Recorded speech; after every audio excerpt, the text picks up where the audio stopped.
Hi hello welcome back to our ചാനലിൽ നിന്ന് നമുക്ക് കുറച്ച് മാങ്ങ കിട്ടി.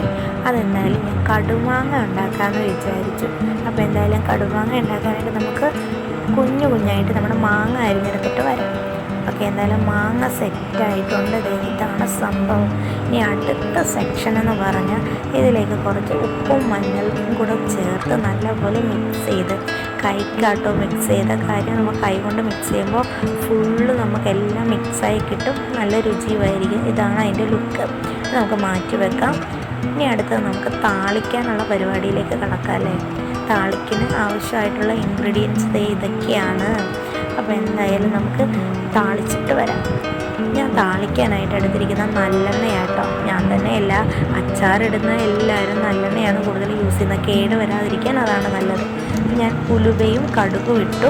കൂടാതെ തന്നെ പച്ചമുളകും നമ്മുടെ മാറ്റി വെച്ചിരിക്കുന്ന ഇൻഗ്രീഡിയൻസും കൂടെ എല്ലാം കൂടെ മിക്സ് ചെയ്ത് അടിപൊളിയായിട്ട് മൂപ്പിച്ചെടുത്തിട്ട് വരാം കേട്ടോ. നല്ലപോലെ വഴട്ടി എടുത്തിട്ട് നമ്മളതിലേക്ക് ശകലം ഉപ്പിട്ട് കൊടുക്കുക. കാര്യം നമ്മൾ നേരത്തെ മിക്സ് ചെയ്ത് വെച്ചിരിക്കുന്ന മാങ്ങയിൽ നമ്മൾ ഉപ്പിട്ടേക്കുന്ന കാരണം കുറച്ച് ഉപ്പ് മതി.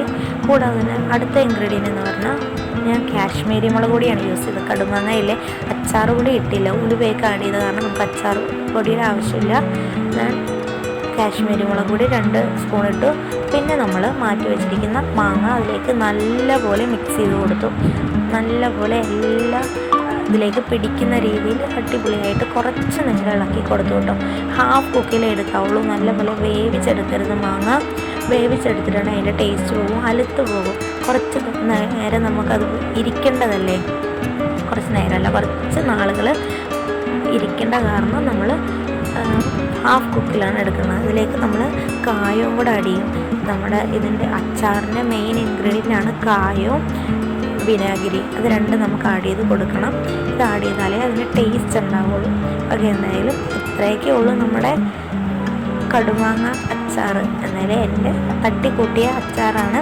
നിങ്ങൾക്ക് എല്ലാവർക്കും ഈ വീഡിയോ ഇഷ്ടപ്പെട്ടെന്ന് കരുതുന്നു. വിനാഗിരി ആഡ് ചെയ്യണം കേട്ടോ. വിനാഗിരി ആഡ് ചെയ്യണതും കേട് വരാതിരിക്കാനാണ്. അപ്പോൾ ഇതെല്ലാം കൂടെ മിക്സ് ചെയ്ത് ജസ്റ്റ് ഒന്ന് ചൂടാക്കിയതിന് ശേഷം നമുക്ക് ഫ്ലെയിം ഓഫ് ചെയ്യാം. ഓക്കെ, എന്തായാലും ഇതാണ് എൻ്റെ അച്ചാറിൻ്റെ ഫൈനൽ ലുക്ക്. എല്ലാവർക്കും വീഡിയോ കണ്ട് ഇഷ്ടപ്പെട്ടെന്ന് കരുതുന്നു. എന്തായാലും ഇഷ്ടപ്പെട്ട ആൾക്കാരൊക്കെ ഒന്ന് കമൻറ്റ് ചെയ്തേക്കുക.